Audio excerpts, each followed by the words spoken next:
Right, good morning. It's March the 3rd, 2025, 9:27 a.m. Eastern Time. For the record, this is Yahweh Yahuwah. So, had some mixed feelings about the classes this weekend, and I do not penalize any and all who are at least trying.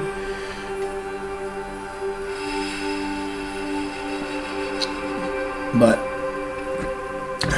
I know that we still have some major issues, and here's where I'm gonna actually go in reverse. So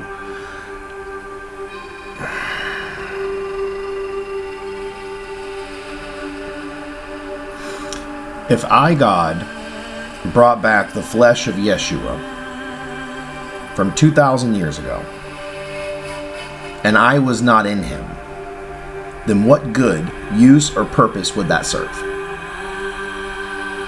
So Yeshua is only famous and is only who he was, and the whole reason for the sacrifice that even counted was because of my spirit who dwelled within him. When that spirit is no longer in him, he no longer is, that flesh is no longer in play, right? Just like the temples.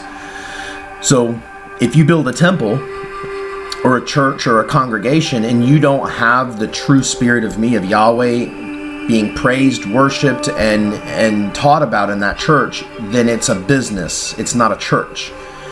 If my presence is not being learned, spoken about in the vessel of the person, then you are, right, useless. So the spirit of Yahweh is in me, 100%, right? So that's what I mean. When people are idolatrous, they don't even know what characteristic traits they're looking for. They don't even understand the spirit that I am. They look at flesh. They want a long-haired person to come down on the clouds, and again, like, that's devil stuff, because that's the Roman Catholic Church.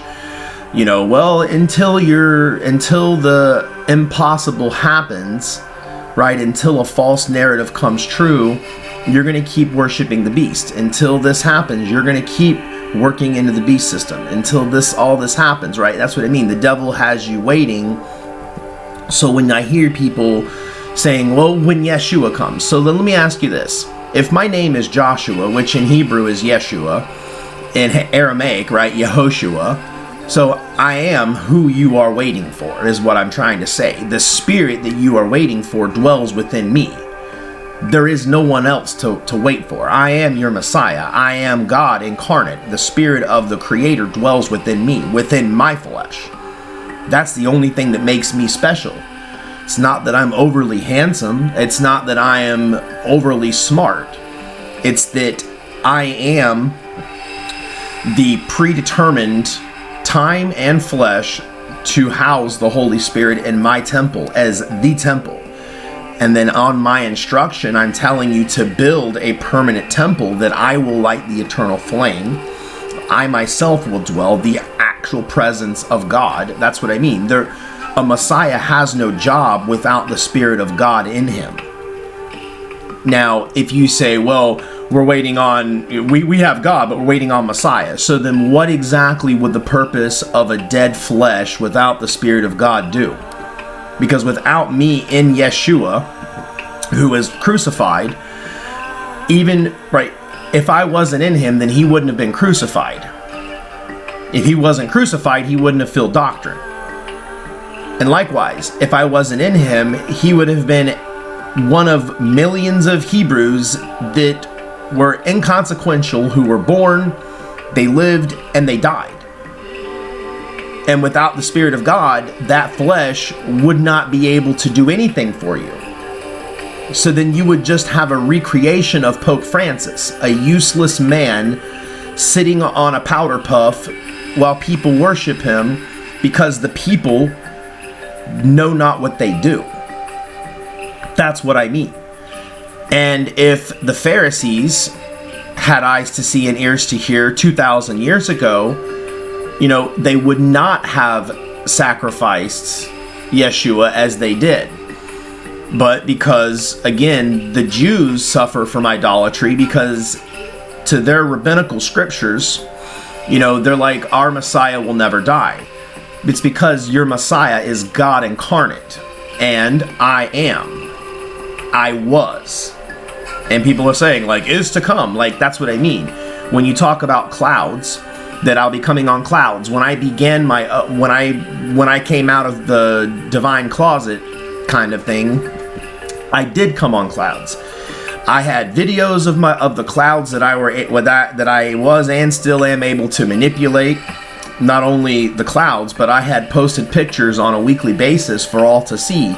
The angel clouds, the hand cloud, myself in a cloud, like a literal cloud of me. I had a picture. And it's like, you guys won't accept that. Like, that's what I mean.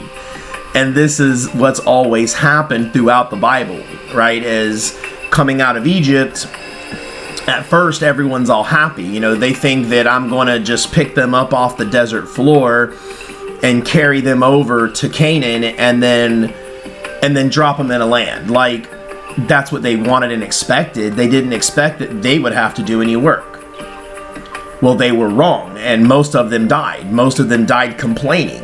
And that you would think, right, even you guys, forgive my potty words, but you guys talk crap, right, about the ancient people and how you would have done better, and everyone to a T, 100% has done worse than they did.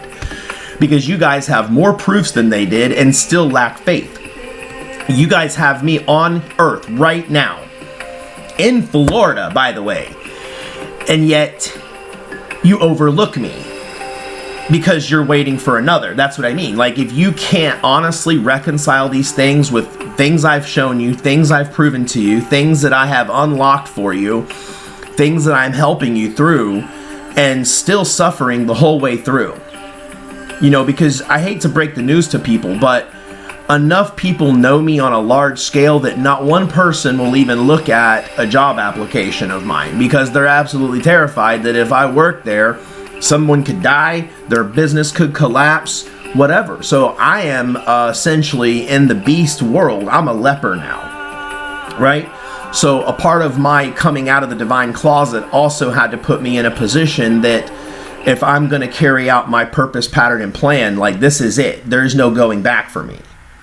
There is no plan B that I have to say, well, if mankind just says, well, screw you, Yahweh, we're in love with Jesus, and we love the devil, and we love the Pope, and amen, and pretty much piss all over me, right? The real deal. That's what I mean. Like, I'm so irritated because I am the legitimate 100% truth.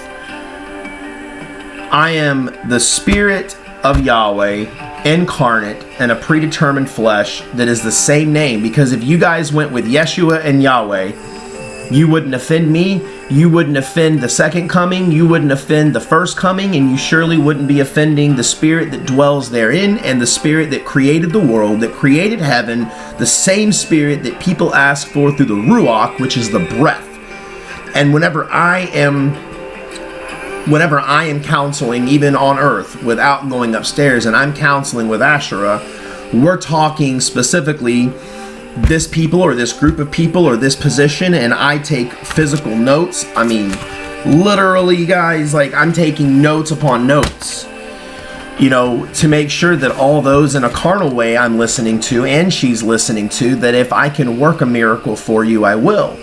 And I'll tell you what, so many times I have had a full page only for the end that, okay, we're going to give glory to God and we're waiting on Jesus. We are waiting on Jesus Christ to come down from the sky, and he's not going to look at our sins. He's going to pick us right up, and we're going to go to fantasy land.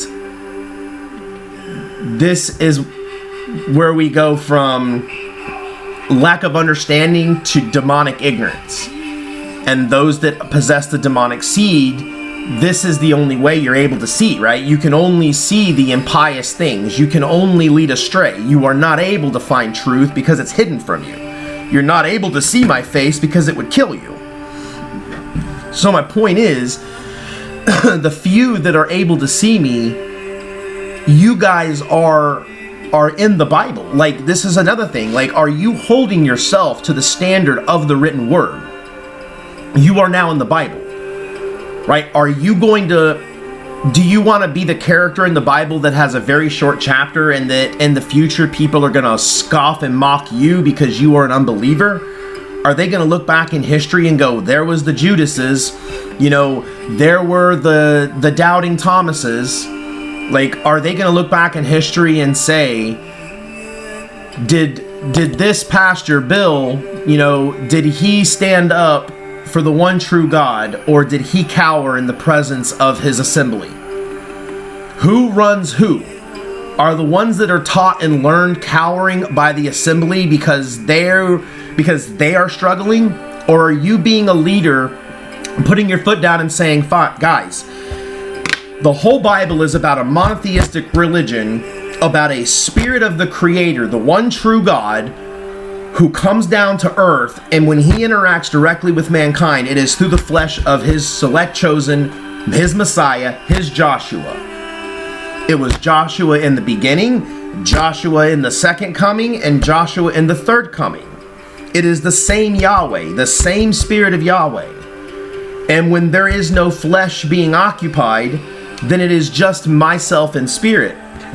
I was even, you know, trying to round this bit out, because I even ask, you know, all the time. I'm asking my wife, and I'm like, why are these concepts hard for mankind to get? And, you know, when I first started kind of coming out of the divine closet, you know, there was a lot of pushback with Asherah, you know, and there's a lot of reasons behind that. One, she did not possess her own spirit yet. So she was essentially that, you know, flesh walking as I was. But I was kind of like a sleeper cell that I would always essentially gain my full reception. And it took a little bit of proving, it took a little bit of teaching, but I'm saying, like, you know, not only did she get it, like, not only did she fully get it, understand, believe without a doubt, like, you know, now I feel in so many ways, it's just her and I, and Cameron, you know, that they can see, and they see all the time, you know, it's not a joke in the sense that we take it lightly, but I mean, it's, for them, a lot of things on earth that happen, you know, from me, the Spirit, like, it's pretty amazing, is what I'm saying. Like, there are a lot of things that are only done through the hand of the one true God, and that power with 100% honesty, truth, fact, correctness is in me. And that's what I mean. So if someone's like, we're waiting on Messiah, so what point is that Messiah? What is he going to do for you? Without the Spirit of God, and what am I supposed to do? What, split my spirit and then say, well, because the children of earth don't like what I look like, or they don't like my personality, or they don't like how I talk, or they don't like whatever, right? Because I'm not matching up to the devil's doctrine, the Roman Catholic Church that wants to keep you in a, it's like this, but it's not really that. Like, it's kind of like that. Like, it's going to please your flesh. You can do your rituals. You like do all these things that are actually against what I say. They are against truth. They are against the actual Bible, against the written word. And those things, if you knew your Bible and you knew me, you knew Yahweh, you knew me, then you would know these things are offensive to me. Then why do you continue to do them? Right? Why would I, Yahweh, want to deify other people if I am the singular one true creator God, and I'm the only one that's able to provide eternal life and salvation and do all these things? Because when you say you're waiting on Messiah, that tells me you're waiting on a man. That means you're waiting to man worship. And then I get instantly wrathful, and then I want to seek that face that just said that. You could have had 3 hours of worship, and then the moment you say you're waiting on Messiah, you just yelled in my face, we love you, Yahweh, we love you, but we want a man to worship, and we want the long-haired one with holes in his hands. And so let me ask you a question. I'll play your devil game for just a minute. So let's just say, again, I resurrected the dead flesh, and let's just even say I reanimated it. Well, my spirit is here. The power of Almighty God, Yahweh, is right here. Why would I then take myself and then enter into a new man? What would be the point of that? What is the point of that? You guys are so hung up on flesh, and that's what makes you wrong. That's what makes you walk in circles. That's what makes this process take long. That is why, these people, screaming in the pews, Jesus, Jesus, you never failed, like all this shit. And it's like, you guys do understand that if the devil had no power, then he wouldn't be an adversary, then would he? If he didn't have the power to deceive and to lead astray, then Adam and Eve would have never left the garden. If he didn't have the ability to deceive the entire world and confuse the entire world, then this should have been a pretty damn simple process. Honestly, it should have taken maybe 3 to 6 months to get people's understanding and go, okay, so he's here, but he's not Jesus. His name is actually Yeshua, right? Which translates to Joshua in English. So the devil changed just a few letters, right? But it puts you on a whole different, it puts you in a whole different story, basically. That's what I'm saying. Like,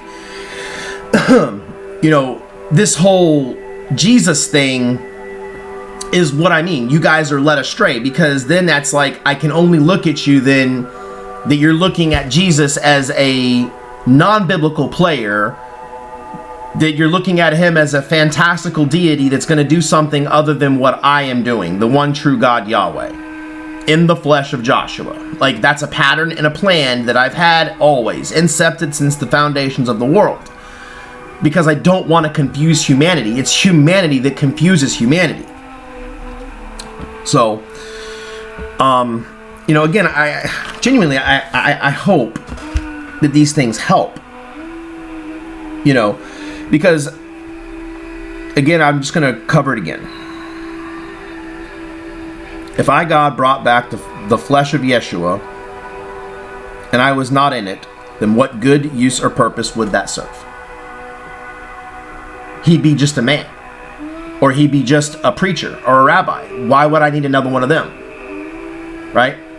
Why would I need another, pastor, rabbi, or preacher to go to the Wailing Wall and wail with? That's what I mean. Like, then you're just putting more shit between us. You're trying to put a veil back between us. So what is it, mankind? Do you like your veil? Do you want to worship at a distance? Then I will judge you at a distance, and you're not going to like it if I do that.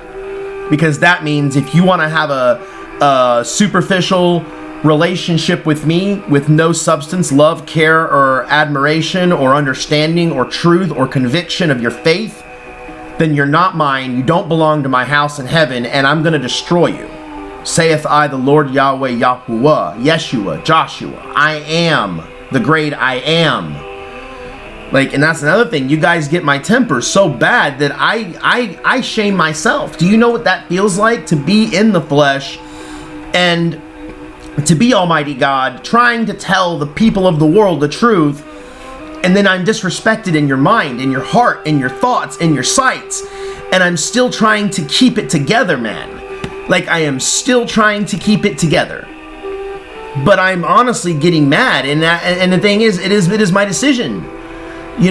Like, my personality, who I am. I was talking to Asher about that. I'm like, look, would you say that my being changed? Like, and the only real thing that she can come to conclusion is, like, when I came out of the divine closet, essentially all sin stopped, right? My mission had concluded.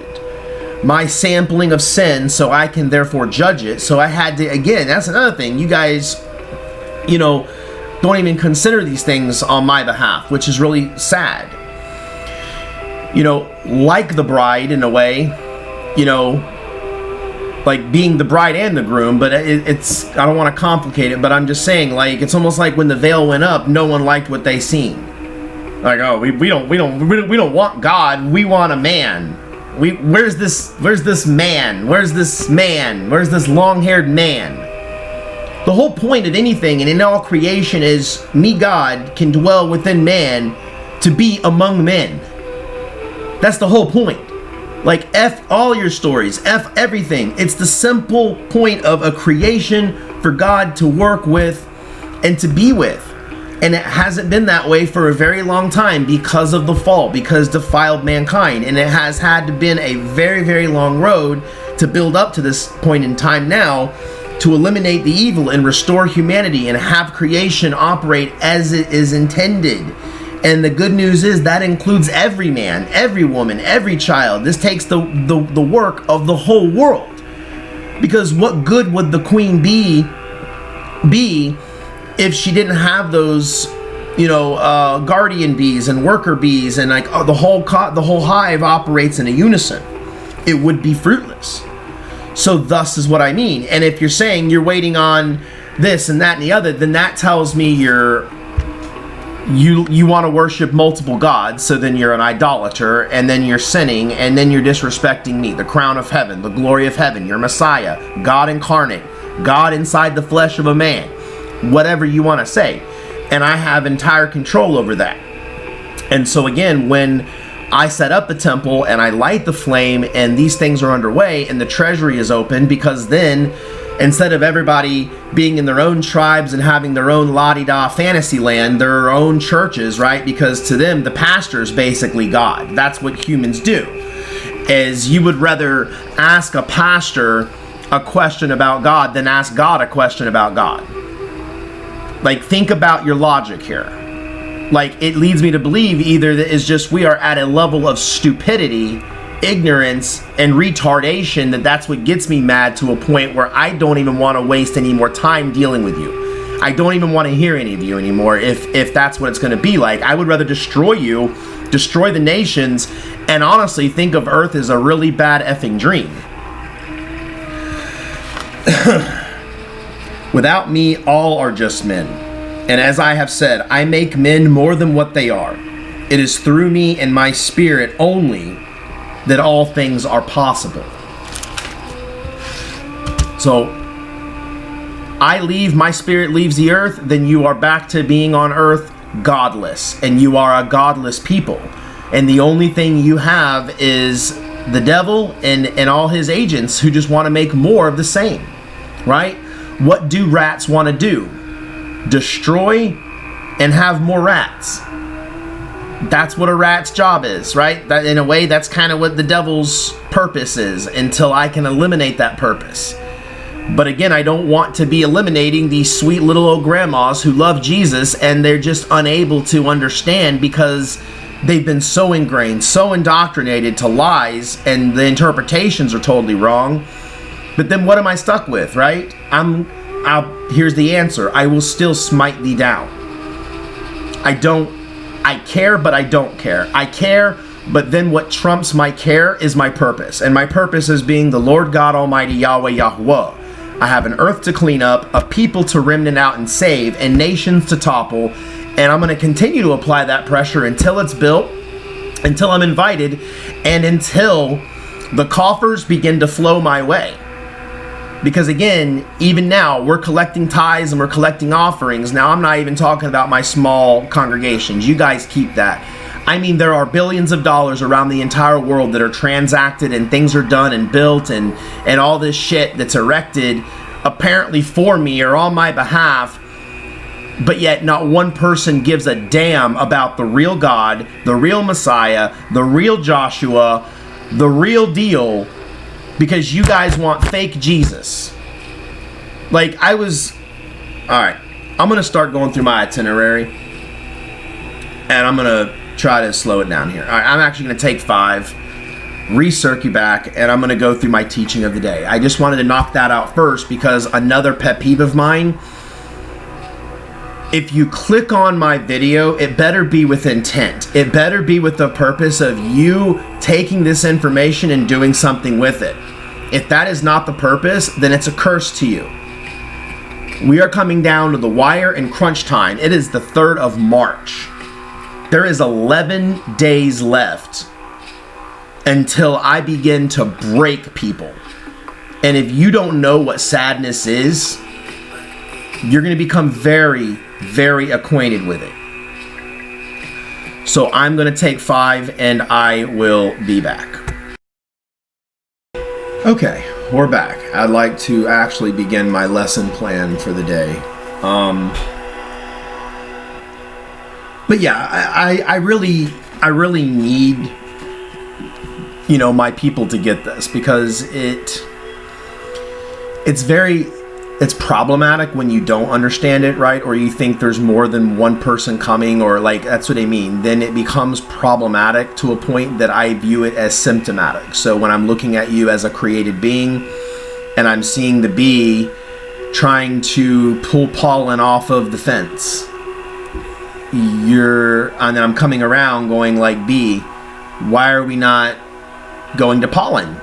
No, the fence. And I'm like, to me, you sound like you're mental. You sound like you are not able to get in that purpose. And with my purpose now, in the end days, right? The end of this era, the end of man's traps, the end of the beast system, the end of human enslavement once and for all around the earth. I don't care if it's the east, the west, the north, or the south. Like, everything is going to be destroyed and rebuilt the right way. Or what is currently built, if it can turn around, do a right about face, and get in line with me, then I will defend and protect it and all therein. But if you as a person are around any and all people that don't know the true name, they don't know my coming as Messiah, as God incarnate, as Yahweh, Yahuwah, right? Yahuwah is the essence, the 100% true living Father from heaven, who sits on a throne, who goes back and forth, who is the mighty counselor, who is all these things, is here. So if you want another, then you're a polygamist, or you are a multi-God worshiper, and that's not the case. There is no other God beside me. The other gods, here's a good story before I get into my curriculum. I was upstairs and I was counseling, and a lot of times when I'm counseling, just like I explained in a previous video, it's kind of like before the military moves in, we send notice. So I was counseling and I'm like, all right, we're missing I think it was 19 chairs. And most of those 19 seats were in the Far East. So before, for example, a population of 71,000 is eliminated in one day, to not only make a point, but because there's 100% chance that we will not hit any righteous, saved, and it's 100% guarantee of hitting just demonic seed, right? So that's my next move. And so I'm looking at the council and I'm looking at our map, and I'm like, okay, but I need to send notice down to, the Eastern principles, so they get a heads up. And so it's a respect thing, right? Even though I am Yahweh, right? I'm the creator of all things. There are certain lower gods that still dwell within a side-by-side realm type of thing. And again, as we are all very respectful upstairs, there's nobody up there. We don't fight. We don't argue. We're very respectful. I've sent forth my notice 3 times now, and I've yet to get a return back. So now, basically if I want to do a dreams, visions, things like that for a lot of our Eastern, so think of Asia and South Asia, right? My next step would be to do some dreams, some visions, so they could see, and then also those that are going to be in the direct epicenter of those locations, because at the same time, it's going to serve as a big witness. That's what I mean. That, Yahweh isn't just the God of the Israelites, because the Israelites are a mix of people, right? So the 12 tribes are actually a mix of people. There are whites, there are blacks, there are browns, there are those from the north, those from the south, those from the east. I mean, at the time, there really wasn't a west, as you know it geographically today. But I'm saying they are a mix of people. And, I really don't like hearing that, the black Israelites are trying to shut out the white Israelites, are trying to shut out the black Israelites, are trying to shut out the brown. No one should be shutting anyone out. This should not be that complicated. Follow the 10 Commandments. Do not eat the vacuum cleaners of the world, which is another one. I was joking in the car with the fam the other day about it, because I was like, when people are pissed because they can't eat certain things, if they could see it through my eyes, and I'm like, if one of my kids just went to the cleaning closet, pulled out the vacuum cleaner, and just started eating the stuff in the vacuum cleaner, any righteous person or not mentally ill person would go, he might need help. Like, this person's eating the gut of a vacuum. It's nothing but dust, dirt, grime, dog hair, like the little chicken nugget crusties that come on the bottom of the bag. Like, all that crap is in the vacuum cleaner. So stop eating the fucking vacuum cleaner. Like, this is what I mean. And then people are like, I want to eat the vacuum cleaner. God said I can't. What is wrong with you people? Like, I've given you perfectly good animals that by design are made to be consumed. By consuming the vacuum cleaners, now I don't even remember the numbers. I don't even think I noted it down, but we are somewhere in the neighborhood in the billions of missing creations because you assholes ate them. You understand that they're a part of creation. I have creations that clean up certain things, that it's all for recycling. I'm the best purposer, efficient, and recycling God ever to exist because I don't stop. I'm a perfectionist to every level, and I prefer to spend my time perfecting creation. Where there's something out of adjustment, I come in and make those adjustments to make the creation work in perfect harmony. When you guys are out of your purpose, out of sync, you don't know me, and most of you don't even like me. Like, that's again another problem, because if you're saying, well, you'll love Jesus, but you hate me, you're hating the same person. I don't accept the name Jesus because it was never my name. I never said that was my name. I am the Spirit of Yahweh.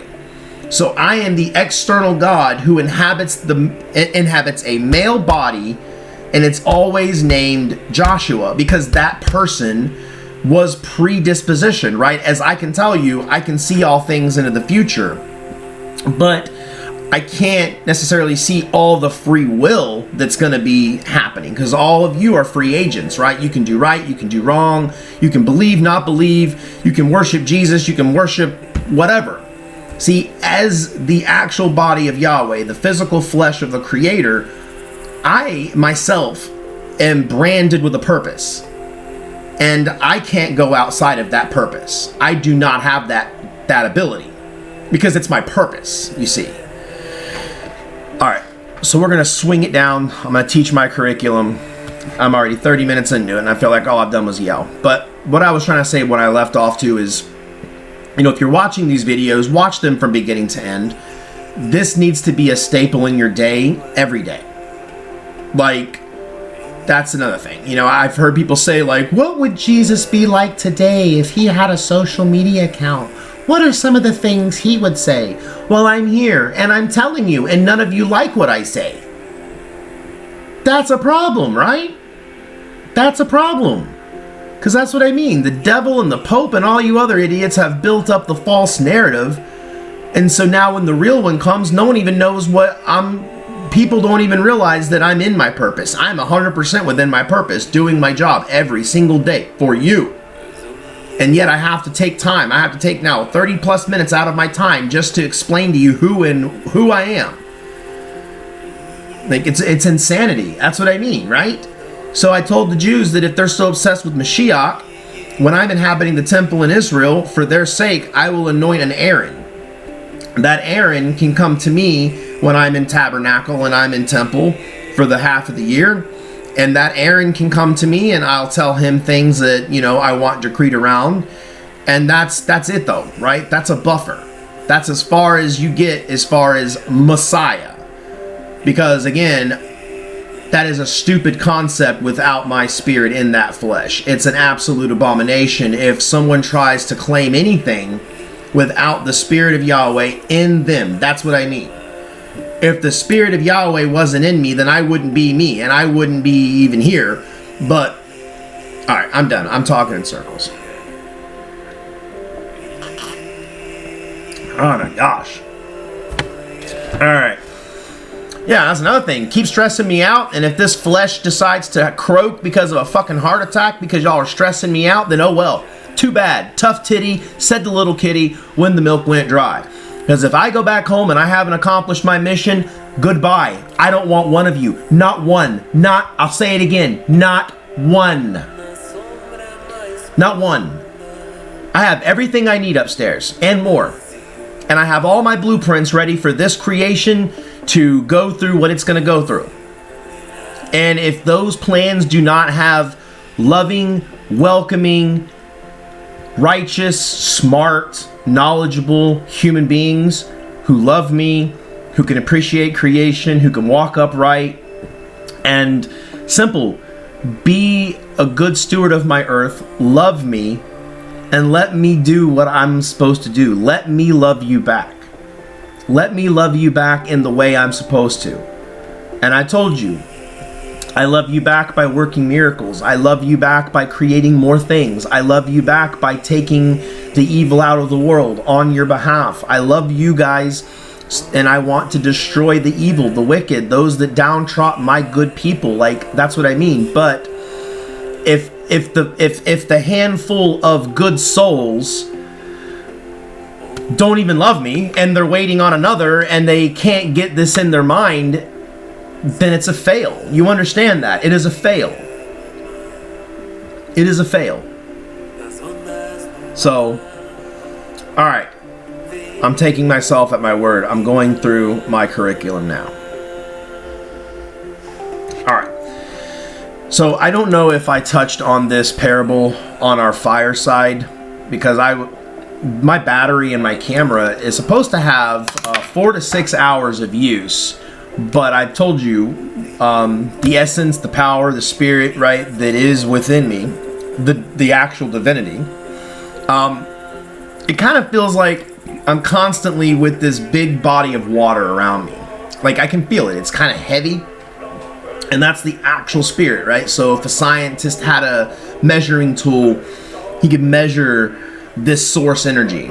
Well, anytime an electronic that's not like plugged in, and sometimes they are plugged in because I can fry things like just getting upset. Well, anyway, by the fire, I ended up draining that battery like really, really fast, and it screwed the videos up. So I ended up having like 5 different videos, and then I had to just pick one that I thought I covered the most in. So I'm going to cover this again. It might be a repeat. Even if it is, please continue to watch the whole video, because guys, there's not only prophecy in here, but these are the tools that you can go out confidently that I'm going to just kind of change my perspective a little bit and talk through it with you. So if I wasn't God, if I wasn't Yahweh, and I was just the flesh, say my name is, Jim. Let's say I was just Jim, and I loved God, and I mean, I'm on the Yahweh train. I get that. Okay, God comes in the flesh. His name's Joshua, right? Blah blah blah. As Jim, I would be so happy that I'm like, oh my gosh, this is the real commission. This is the real end of days. I actually have something new that I need to go tell the churches. And then I know, because God said that if I lose my life for his sake, then I found it. So if I'm Jim, I'm like, I'm invincible. I'm going to walk into that church and I'm going to tell them the truth. I'm going to give them the link to God's YouTube. I'm going to give them what you should have been. I'm going to give them the website address. I'm going to say, here he is. You guys are praying and you guys are worshiping and you're singing for this person. His real name is Joshua, right? And it was Yeshua, and before that it was Yehoshua, but the whole time it's the same name, it's the same God. Like, this should be a moment of joy. And he's giving us the truths of everything from the beginning to the end. They said he was the Alpha, the Omega. He is. He is the I Am. He's the Yod He Vod He. He is the burning bush with Moses. He is the staff in Joshua's arm. He is the heart in Yeshua's body. He is the fullness of God incarnate now on earth, 2025. And it's the end of days. Like, that should be greater than a concert. That's greater than, going out to eat. That's greater than fornicating. That's greater than... fornicating shouldn't be great anyway. But I'm just saying, in the human mind, like, I know sin sometimes is, like, baffling to a human because it's so bad for you, but y'all pursue it sometimes at all costs. Which drives me crazy, because if you were cleaned, repentant, I gave you that spirit, you would be sealed up. You would be like... it'd be like putting that water sealer on a roof. When you have the water that only I can provide, living Elohim, the mighty one of Israel, but not just of Israel, the world. And that's what I mean, right? If I had a pie chart, I'm a visual god, you know this, so I'm drawing pictures. I love to draw my pictures, but I'm running out of paper, so actually, I'm gonna have to draw a picture. Alright, well, this was kind of an old message, so I'll just draw under it. That's another thing. Like, I could definitely use donations at a minimum to keep myself in incense and candles, because I'm constantly burning them for your sakes, you know? But, so, if we did a pie chart, and we did this. Okay, so you have Israel.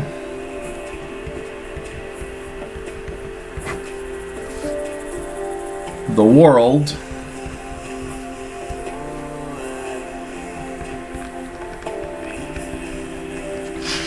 All right, so you have the world, America, and Israel. If it was a pie chart, there are 3.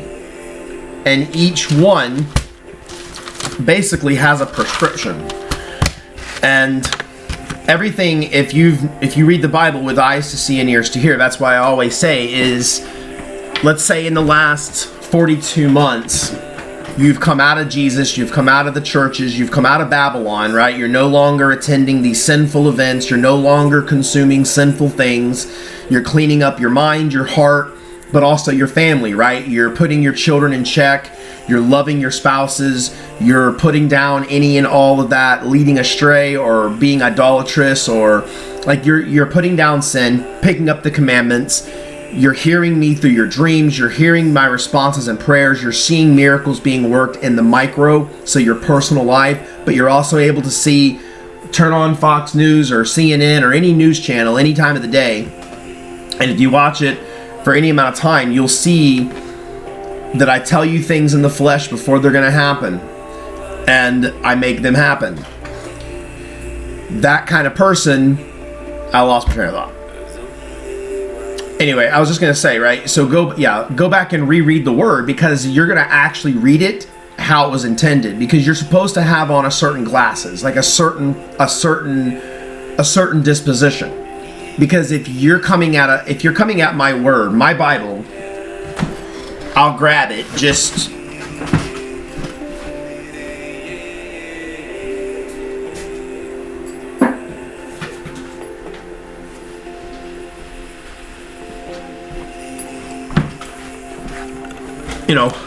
the Bible, right? So go back and reread the word when you have gifts of the Spirit, and it's going to read differently. You'll be able to read stuff you thought you knew, and when you can take what I say honestly, like truthfully. And that's the thing, guys. I'll put my hand on the Bible for you right now. Like, I swear to Yahweh, the God of heaven, that I, Yeshua, Joshua, Yahuwah, do possess the spirit of Yahweh Elohim, the creator of heaven and earth, as his flesh. That makes me Messiah. The same one from the beginning is also in the ending. But again, the second coming was not now. This is the third coming. So when we're referring to testaments, you have the first testament, the second testament, and this will be the third testament. And so many of you have bad character roles that you are propagating, not I. You guys are making yourselves look bad, nasty, selfish, greedy, ignorant, stupid, impious, evil, wicked, moronic in the Bible. And guys, the word is the word. Like, you're gonna be in it. Try and look better. Like, I mean, stop trying to get on the doubting Thomas train. And I mean, that's what I mean. Like, where is the confidence? Like, having Midrash, you guys should have way more bullets and ammo that I've taught you directly. If you're a pastor, a teacher, or a preacher, and you are alive on this planet and you are not watching these videos, then I shame you. I shame you. I shame you. I shame you. You are insane. How could you, as someone who propagates my living word, want nothing to do with the living God? That is an absolute insanity. That would be like having the ability to, let's say, I'm going to use one of your famous men who I actually, don't mind. Let's say it's Hemingway. Let's say it's Hemingway. Let's say Hemingway was still alive and he opened up Key West, his house with all his birds and his cats and stuff. Hemingway was a really unique individual, but I can appreciate Hemingway. And let's say, he's like, okay, I'm going to teach you guys directly. Like, I'm going to let you in kind of behind the scenes on how I write as Hemingway. He could sell tickets $15,000 a piece, and guess what? People would pay it because it's a man. I, God, am trying to walk hand in hand with every teacher, preacher, and pastor of a denomination that includes the Old Testament, right, from the beginning, that includes the Second Testament, which is the second coming of God, incarnate in the flesh, and now the Third Testament, which is me, God, incarnate in the flesh. Same thing. Same God. I'm just as snarky as I was in the second coming as I was in the first coming. Like, I am the same personality. That's what I mean. When you go upstairs and, when you see and when you get to witness the throne and you get to witness all these things, like, I'm still me. I'm very kind. I'm very loving. I'm very understanding. I'm highly intelligent. I'm also extremely honest to a fault. I would rather say nothing if I do not know for certain that it's truth. And if I ever get it wrong, which I can't, I don't, because I'm not fleshly led. I'm led by the powers in heaven, right? So all I'm saying is, you guys are squandering time, and time is one of your most precious commodities, only second to me. I have 11 days left to see massive change within the earth on a big, big scale. Because as it stands, like I've said, if I'm not able to get through these pastors, teachers, and preachers who have big followings and that they can take the mantle and start teaching what I'm telling you, that I'm going to have to eliminate those pastors, teachers, and preachers, and then I'm going to have to lead your flocks directly. So if I was a CEO of a company, which I kind of am, but the company is creation, my company, Yahweh's company, creation, right? The realms, heaven, all these things. And every time I check my email and I go, why are 98% of all of my supervisors getting drunk at lunch, not checking their email, not listening to me, going against the company policy? Like, all these abominable behaviors are happening within my company. Any CEO or any boss of any company or any person of authority that has that issue, you would fire them. You would let their butts go and you would find better people, would you not? Well, I, as God, am going to be doing the same thing. But understand, I deal in the business of souls. So when I take someone out of their position, I do it with their soul, which means in your terminology, you die. And if I had to take you out of that position because you were not serving me, you were not preaching my word correctly, and you were not drawing people closer to me in my coming and my presence, then what good were you? It'd be like if I had a, customer service manager who wasn't running his team, and I'm like, all right, we're going to take these protocols and we want to handle our customers this way. We want to answer our phones on time. We want to be pleasant. We want to be courteous. We want to try to assist them with the issue with an upbeat, positive attitude. We want to have our resources open here so we can give accurate information. So you guys can understand that. But it loses something in translation when you're talking about this, because again, you're infected with idolatry. Everyone got decepted by idolatry. That's a fact. You're going to have to deal with it. All right, I still am not on my damn curriculum. Like, this is terrible. Terrible, terrible, terrible. All right. Let me see here. We're going to pull out the curriculum and get going. All right, the kindergarten parable. So, let's imagine that it's a controlled example. So a child's born, let's say they don't have a mother and a father, right? They're born, fast forward, and then they're put into like pre-K. Well, that child knows nothing about kindergarten. But the child's in pre-K, they have a teacher that teaches them, and then they know that at some point, these children walk out that door and they never come back, right? But the preschooler has no idea about kindergarten, right? The next step. So in their mind, they're just like, okay, well, we're going to do, everything we can kind of in pre-K, good, bad, or indifferent, because we don't know what's out that door. And right now, that compares to the children of earth. And then your teachers, a lot of your teachers are only teaching you preschool level things, and that's not going to be helpful for kindergarten. So they're not preparing you for kindergarten. Well, if preschool is made to prepare someone for kindergarten, then would that teacher be a good teacher if they were preparing you, right? My daughter is hopefully going to be in 11th grade if she can get some grades up. And when she does, right, she's preparing for 12th grade now. And then she's going to be preparing for college. And then college is preparing her for work. All of my churches, within almost a 98%, all of you, every place in the world, America, even some of the best of you, you guys are not preparing for kindergarten. You guys are only rehashing pre-K stuff. I'm trying to teach you how I want you to teach your flocks, because I am God, Yahweh, Yahuwah, Yeshua. I am the Christ. This is not hard. I feel like if I did it the way I did it, which I'm very happy with the way I did it, I come out of the closet, of the divine closet, to make one point proven beyond a shadow of a doubt that I am Yahweh. That is the same point I tried to prove in the second coming. The exact same point. And it's the exact same point that I ended up making in the first time around.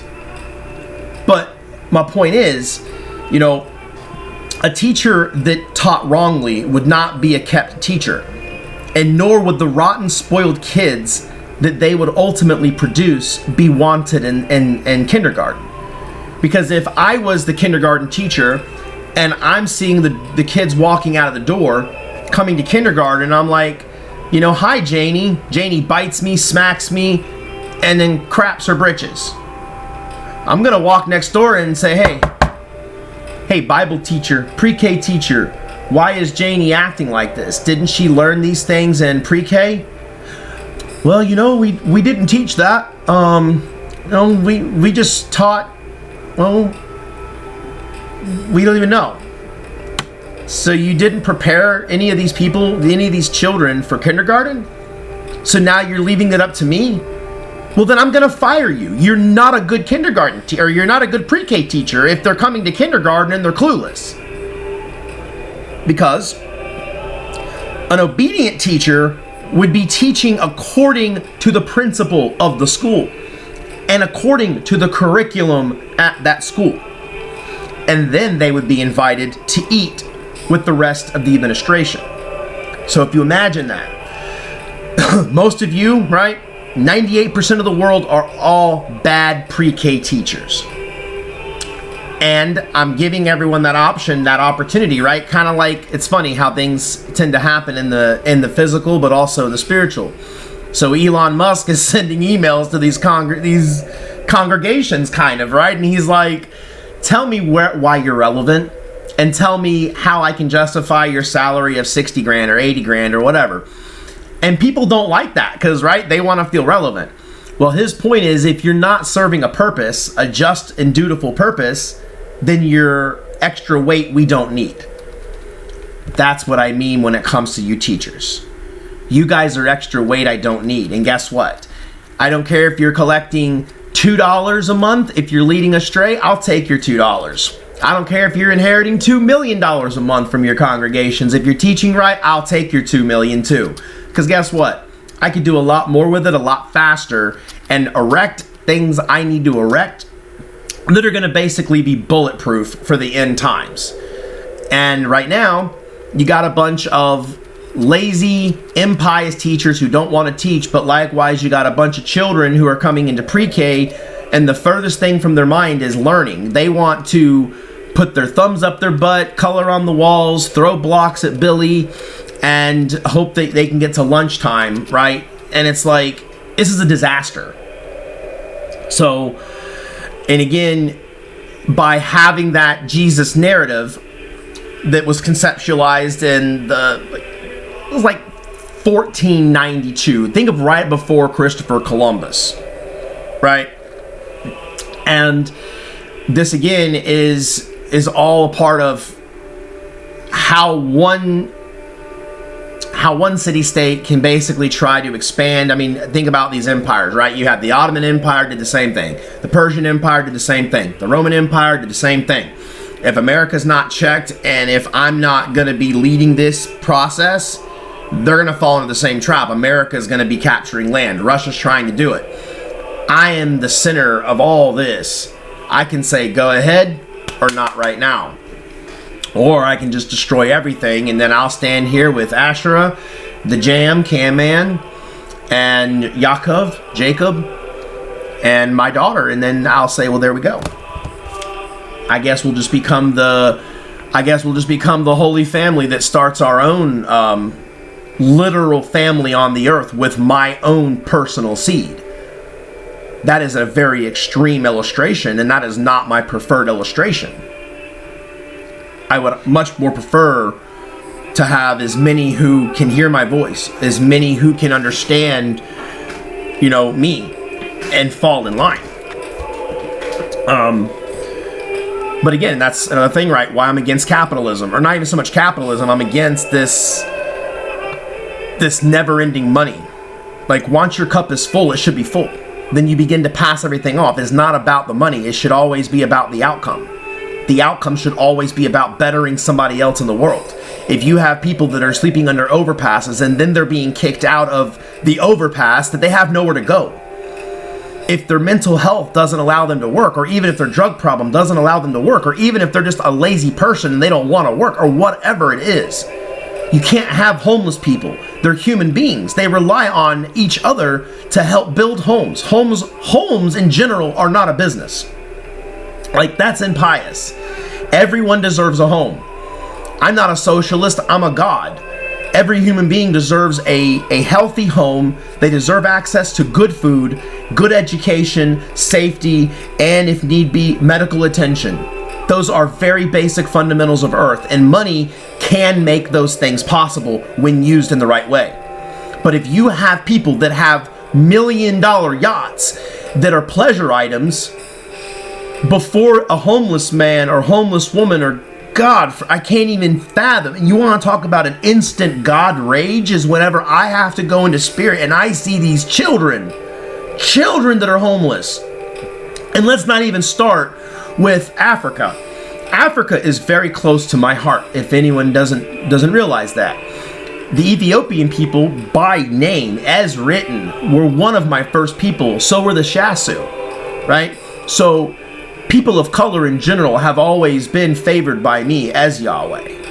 And that is, that's just because when I have came to them in the ancient times before the Bible, like, forget all that. Like, just in my personal memories of what I have done and have done for people of the earth, I have always tried to raise up the fallen people. I have always tried to kick the bully's ass and get them out of there. So the downtrodden, the weak, the helpless, the poor, the destitute, they're not getting a pat on the head by me. They're not getting a sympathy from me. They're not getting a burnt candle by me. They're getting miraculous, massive change that is not only going to change the individual lives, but is going to literally change communities and cities and towns and countries and continents. That is how big of a God I am. and it's all in here. So if you're waiting on another, then you are thus my enemy. This video will serve as an official final warning of that. Therefore, when I begin taking lives en masse, I don't care. I'm not going to feel bad about it. I'm not going to feel bad about it.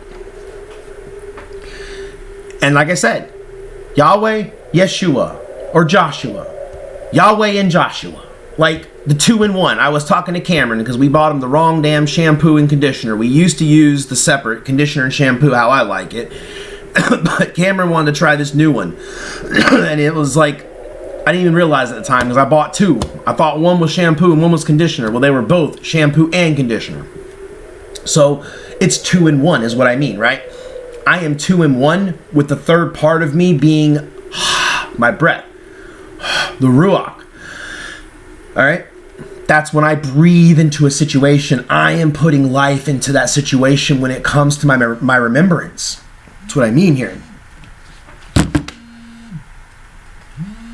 Let me know what that is. Probably bill collector. All right, moving through with my list. Okay. Not even sure if I covered the Brady Bunch example. I think I did in the fire video. Maybe not. I don't remember. Because again, I made 5 of them. So in the Brady Bunch scene, I think it was like season 1, and Mrs. Brady loses her voice, and Miss Brady had to sing at the church this coming Sunday or something, right, for Christmas. Well, Miss Brady can't talk. She's got laryngitis. And so, she's down, she's bummed about it, she wanted to sing in church, right? Good sentiment. And to the flesh, you're like, oh, well, that's a good person. Yeah, they want to sing in church. Like, great. Well, it starts off good until we infuse Santa Claus. And so Cindy gets the idea to, when she goes to see Santa Claus, that she's going to ask Santa Claus to give her mommy her voice back. And piously, Santa Claus decides to put on the boots of Yahweh, of me. And he promises Cindy that he will. Even the father, Mike Brady, was pretty upset because he was telling Santa Claus that don't promise a child something that you can't provide, 1. And 2, you could have told her that she would have gotten a present, something that mankind can do, not God. And then humanity drops the ball in this scene big time because then she wakes up and her voice is back. Well, laryngitis literally is only 24 hours generally, so that's not a miracle. But it gives the illusion that Santa Claus possesses the power over man. And guess what? You don't see the praying, or at least so far. I haven't finished all the seasons, but so far, you don't see any more praying. Santa Claus. That's all you needed. Who propagates Santa Claus? Who propagates the lies? That's what I mean. When humanity, you've gotten comfortable with lies, and then not even proper excuses. Like, that's another thing. All the crap that has happened and that I am absolutely at a 10 being enraged over, it's undefendable. Undefendable. And yet, on every corner of this neighborhood and a million other neighborhoods around the world, there are pastors, teachers, preachers, Sunday worshipers, diehard followers. Let me give you an example of something here. That is the crucifix with my crown of thorns on the right side, right? That represents the second coming, okay? The crown of thorns. That represents the warrior, the first, and that represents the final and third. So that's it. I'm not covered with tattoos or anything. And then I have my wings. And these are all simple. They're all meant to be symbology. And I'm not sure if you can tell by the ink, but they're old. Like, these were all done by hand. This was not done in a shop. This was actually done with a needle, ink, and thread. And it was done when I was 16 years old. Actually, I think this one was actually done at 14. That was like 16. Maybe these both were done at 16 and that was at like 14 or 15. So the point is, this has been a very, very long road. And I know what I'm talking about, not only because I am who I am, but that's what I mean, right? As young as I can even fathom.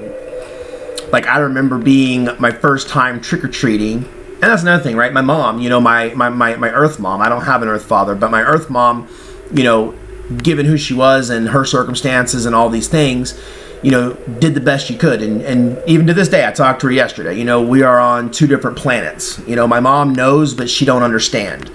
She, doesn't even dare trying to understand because my mom is so full of shame from her life and all these things that she can't get out of the shame game long enough to get truth, get herself cleaned, because she still wants to remain in that, what she feels as a non-deserving state, right? Where I've forgiven my mother a long time ago. Now she just needs to forgive herself and get out of her own way, which a lot of you do.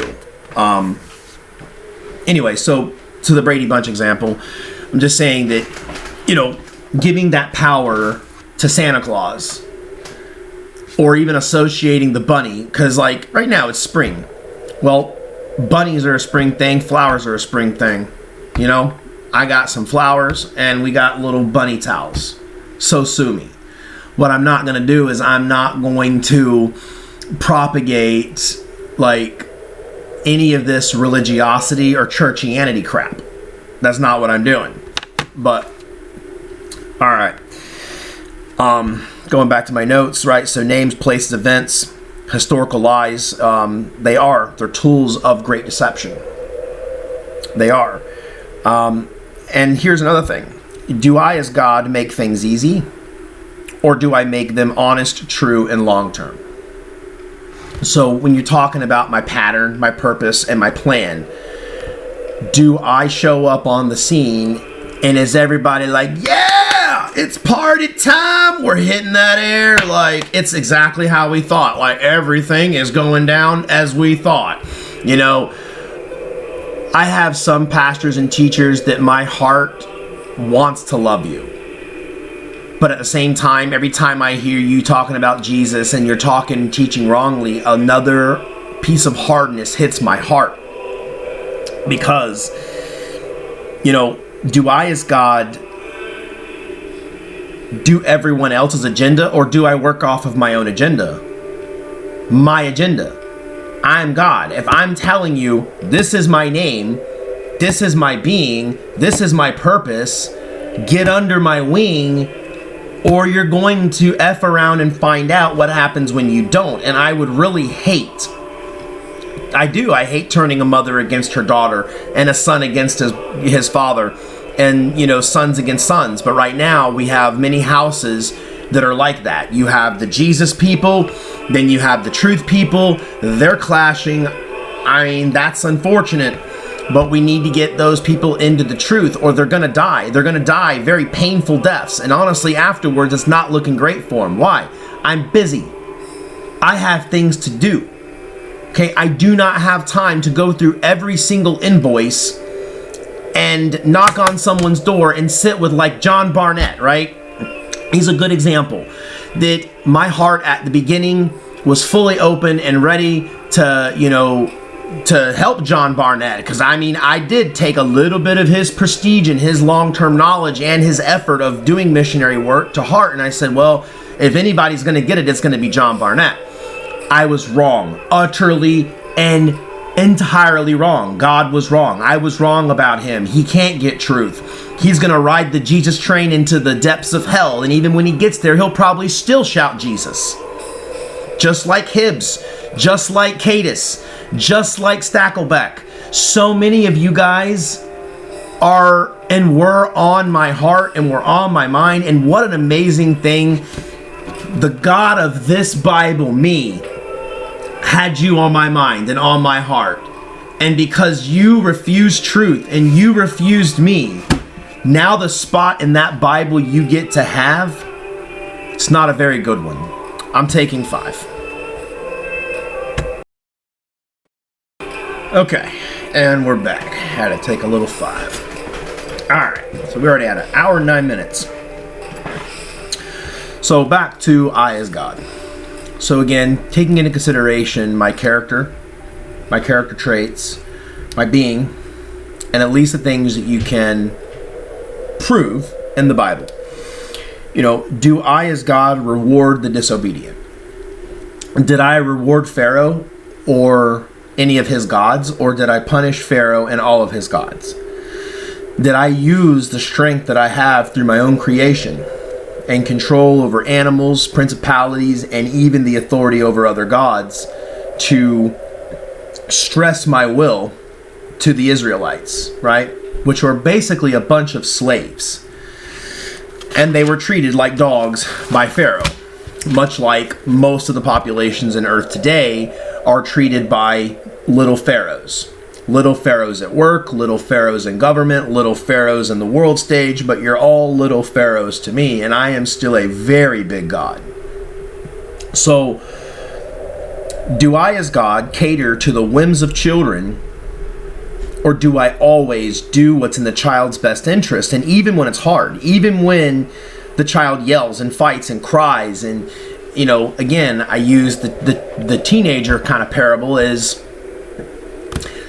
I, as a father, know that the life path that my child has chosen as an educator requires her to be educated.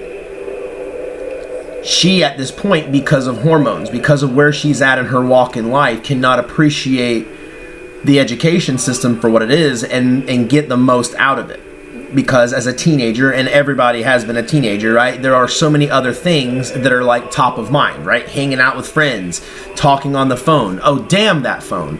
I mean, these teenagers will be on that damn phone until midnight, you know? And so it's the parent's job, right? To help that teenager navigate these waters, to understand their predisposition to want to be on the phone versus studying, to want to hang out with friends versus staying home to, you know, write that exam and get that, you know, whatever it is now, level 4, level 5 on the writing test. Like, all these things are important to the parent because we can see their future, right? The college, and we want to make sure that we're getting these scholarships because, you know, we, like the 90% of people, we don't have 6 figures laying around to put our kid through college, right? So we as a family are relying on savings, but also relying on, you know, scholarships and all these things to help her through. So as the parent, right, I need to have eyes for my child, and even when they're being unruly and they're being all these things, I can love them, but if they go too far, I will have to reprimand them. Thus as you teachers, pastors, all you, right? And again, you're telling me Jesus. You're saying, screw you, God, we want a man. Even though it's the same spirit in this Joshua, in this Jesus, if you wanted. But I don't like that name because that name is concocted by an impious system that is literally incepted by Satan himself to have a parallel with me. Because if he can mimic me, which is what he does, he mocks and mimics me. He tries to mimic the power. He tries to mimic heaven on earth, all these things, and he does it to rub my nose in it, and it makes me mad. You know, and to answer something in the mid-rush for Bill Cloud and Jacob's Tent, you know, you guys, I feel like I'll jump in and I'm feeling good, and then we drop Jesus and we're singing about Jesus, and then I just look to you, Bill, and I'm like, where is your leadership in this? Where is your spot in my Bible? Where are you going to be bringing the true faith, the true flock, the true believers, the true followers, the true saved, the true new earth, all this stuff you have? You cannot be fearful. I am the Lord your God. I am with you wherever you go, and I will not forsake you. But every time we are letting the churches run the pastors or the pastors are not teaching correctly, right, then we're not doing anything for me. That's what I mean. Like, we're doing nothing. And that's another thing, right? You've got, like, and I have nothing against Osteen. You know, I don't. But what I do have against him is that there are millions of people that attend Jesus Church because they want miracles, they want money, they want a car. It's like you're asking basically a genie, and you're asking the principalities and the powers that I am against. The true God, the one true God, is against the principalities and the powers that are feeding man garbage, like the fat kid in the candy store, right? They're giving you the money, the cars, the houses, all this shit, because they want you to think that's what God does. Just like with Santa Claus. Just like with the freaking Easter Bunny. Like, they want to work their lying signs and wonders, and it's not even a lying sign and wonder, guys. If you don't understand the beast system, I'll give you a quick story. You know, the wife and I have had our couches now for quite some time, and having kids and dogs and everything, like, if you ever had the reclining couches, those things break. I don't like anything that moves, because then it could break. Well, it is what it is. They broke. And now there's really no place at all comfortable to sit, because now nothing reclines. The springs are popped because Cameron's jumped on it. The dogs have jumped on it. And for the last few years, you know, my wife has been working steadily for a reputable company that she's proud to work for, and I'm proud of her. Well, my long story short is, you know, her credit, you know, is more than okay. You know, income isn't great, but it should be enough to finance a couch, and we don't have the money to buy one, right? And so that beast system, no matter what we do, tells us no. Or if we are, right, they want us to pay $600 a month for like a $2,000 couch. Like, that's impossible. Like, I can't do that. I can't then take food out of my fridge and out of my pantry so our asses can sit on a couch. So it's like, oh well, kids, the beast system don't want us to have a couch, so we're stuck on this piece of shit. It is what it is. And meanwhile, you've got the guy in traffic right next to me, right, who is an abomination, right? The guy's just terrible. Character, terrible, everything, full of sin, listens to shit music, like just an all-around bad person, right? Bad spirit, bad attitude, could care less. He's driving a $90,000 truck. It just works for him. Because of the beast system controls the beast system controls the who is nots, the haves and the have-nots. And if you are in the beast system and you're like, well, I'm getting fed, I'm getting nice shit, I'm doing well, like things just work out for me.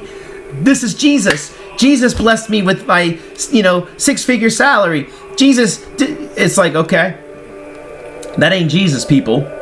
Or maybe it is Jesus, I don't know. Again, I'm not Jesus, I'm Yeshua, Joshua, that's my name. I am the Messiah because I am Yahweh incarnate.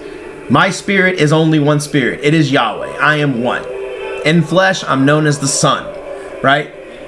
And I'm not in flesh, I am the Father. I have the ability to give my spirit, my ruach, to whoever it is I choose. It's not hard. And then on another note, right, historically, so looking through the Old Testament, looking even through the Second Testament, and even if you have been following, that's another thing, right? You got so many religious people out there. Where are you at? You guys are busy trying to interpret, reinterpret all this other nonsense, and no one's listening to me now. Because if you did, historically, have I, as Yahweh God, ever done something that the children of earth liked, even wanted at that time?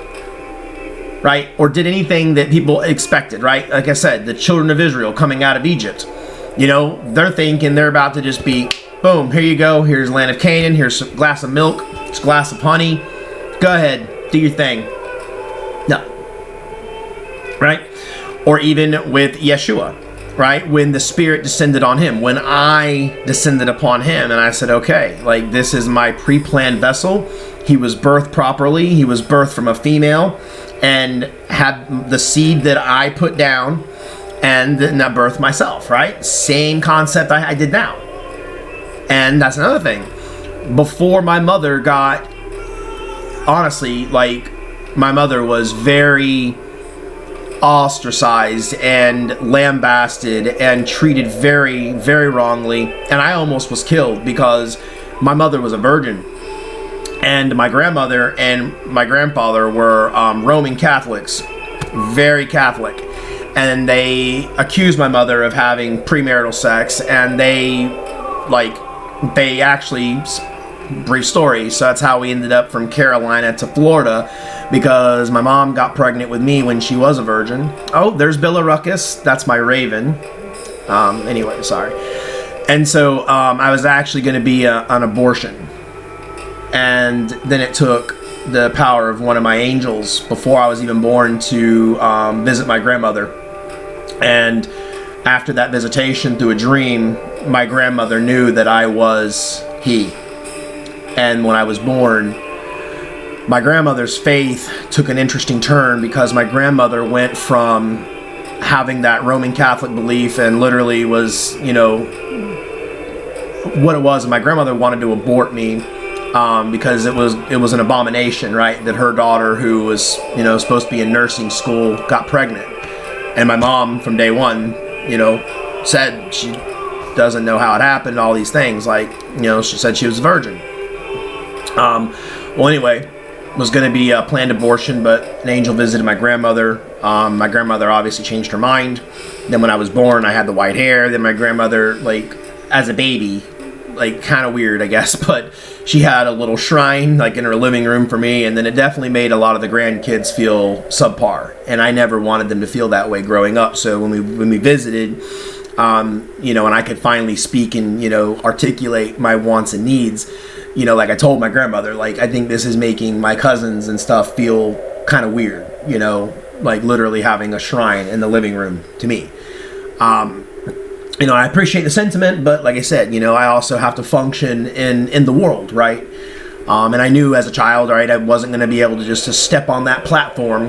And then I did have the witness. Actually, it was right around the time of my, not coming as I was born, but I'm saying when I was able to start doing things, we had the Miracle of Mary show up on Dale Mabry.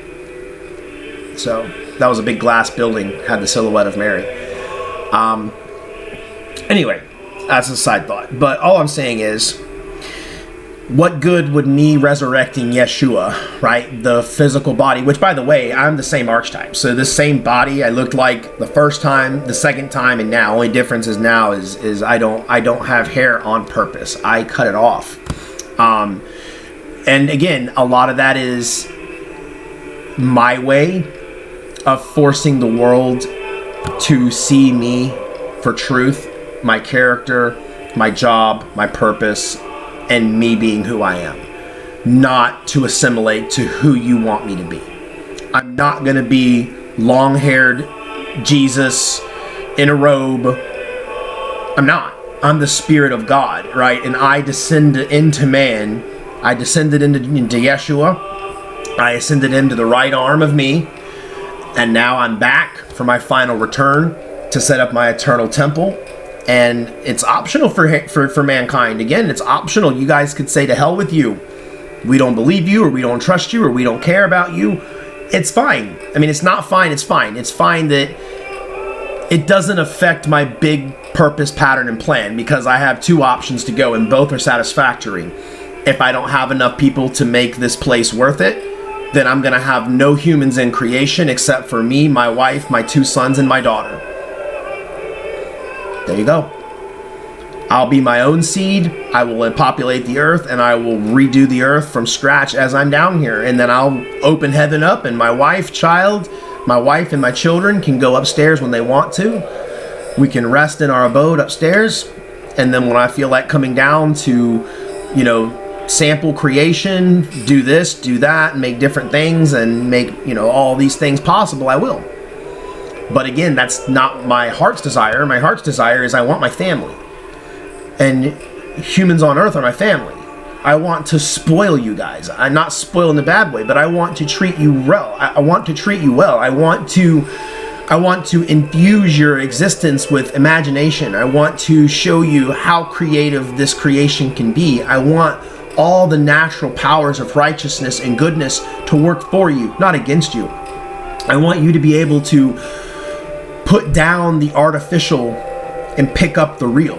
I want you to be able to live and to breathe and to experience and to have beautiful moments with each other and alone and with me and with creation. And I want you to be amazed, not in an impious way. I want you to genuinely know what freedom is.